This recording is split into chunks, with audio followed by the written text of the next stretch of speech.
අපි කෝප් එකට ගෙන්නපු ආයතනයක් වන එයාපෝට් ඇන්ඩ් ඒවියේෂන්. මේ ආයතනයේ ඒ සංවර්ධන කටයුතු සම්බන්ධ යෝජනා 2017 තමයි මේවා ගේන්නේ. ගෙනල්ලා මේක පටන් ගන්නවා. ගුවන් තොටුපළේ මගී ධාරිතාව මිලියන 6 සිට මිලියන 12 දක්වා වැඩි කරන්න කියලා තමයි මේක පටන් ගන්න. මේ මගේ පරයන්ත්‍ර ඉදිකිරි. කොහොම හරි විටින් විට මේ සැලසුම් වෙනස් කරමින්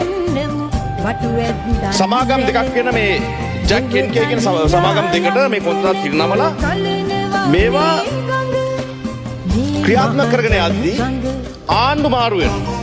මේකේ මේ සැලසුම් වෙනස් කරලා තියෙන්නේ. මේක මගී පර්යන්ත ගොඩනැගිල්ලේ පියස්සේ හැඩ අදාළ කාලය තුල බලයේ සිටි දේශපාලන අධිකාරී අවශ්‍යතාවය අනුව වෙනස් වූ බව කාරක සභාවට නිරීක්ෂණය විය.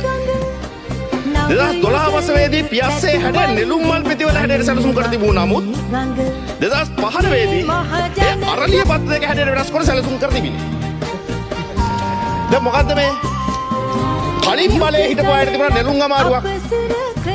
එක්ක නෙළුම් පොට්ටුවක්.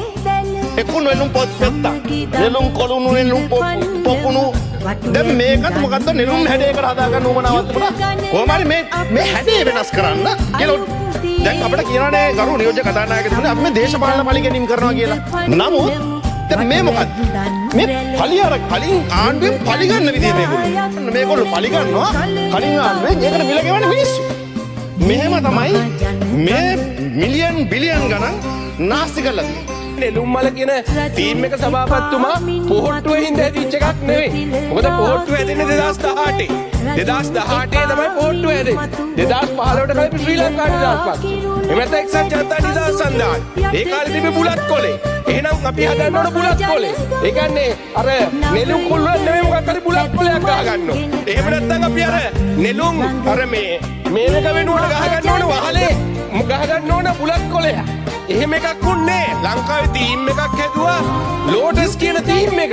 ඒකට අනුව තමයි නෙළුම් කුලර හැදෙනවා. ඊට පස්සේ ගුවන් තොටුපළ හැදෙනවා. ඒ වගේම ශාලා හැදෙනවා. මේ ඔක්කොම එක ටීම් එකකට හැදුනේ. මේ ටීම් එක හැදිලා හැබැයි 2015 ඔබතුමාලා හදපු ආණ්ඩුව. මේක අපි නෙමෙයි. ඔව් ඒක තමයි. ඒ ටීම් එක මේ විනාශ කරන්න මේ රට විනාශ කරන්න එළියට වැස්සේ අපි නෙමෙයි. මේ 2015 ආණ්ඩුව හැදුවේ ජනතා විමුක්ති පෙරමුණ. එදායි ඔබතුමාලා එකතු වෙලා හැදුවේ. අන්තිමට ඒ ව්‍යාපෘති පෝට් සිටිය ලංකාවේම ගල් ටික කඩන්න වෙනවා කියලා. කවුද ගිහිල්ලා ඕක නැවැත්තුවේ?